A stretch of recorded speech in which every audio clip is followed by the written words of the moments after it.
Imbag nga agsapa man ang kakapsa. At maganda ang panahon dito ngayon sa Canada. Nag-aantay pa rin tayo ng dispatch guys as usual. At mag-aalas 10 na, wala pa. So ito guys, yan, pag nakikita nyo yung truck na yan, Freightliner. At saka ito rin, yan, Freightliner din. At sila ay mga classic type na truck, pero tumatakbo pa rin hanggang ngayon. Yung isa, yung Freightliner na ito, yung snub nose, ganyan din ang hawak ko nung nandun ako sa New Zealand, kaya lang kinwork siya at saka international na 18 speed. At ito guys, itong truck na ito, truck ng kumpare ko, yan, Western truck na panghibilit. Yan, kapag tignan nyo guys, ang tikas tignan. At ito, i-flex natin yung trailer niya.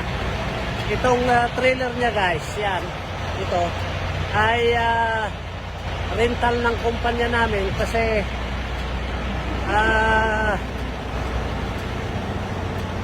kinulang kami ng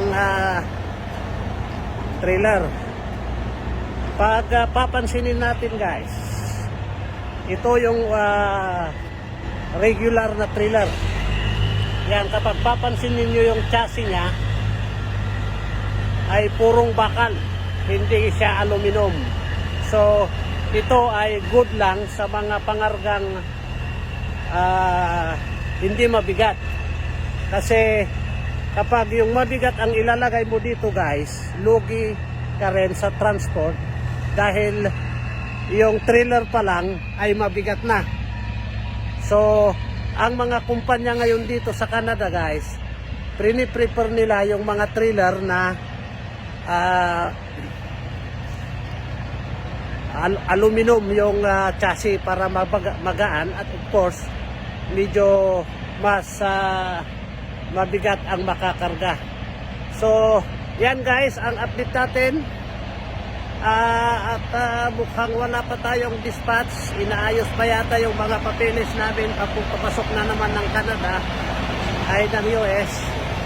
At hopefully mamaya meron na. Wala na, hindi tayo nakauwi. Kaya itong t-shirt natin, dadalawa lang ang baon, pinagpapalit-palit ko na lang. Kasi ganyan talaga ang buhay guys. At yan ang update natin. Magandang umaga at magandang hapon. Boom, tara-tara.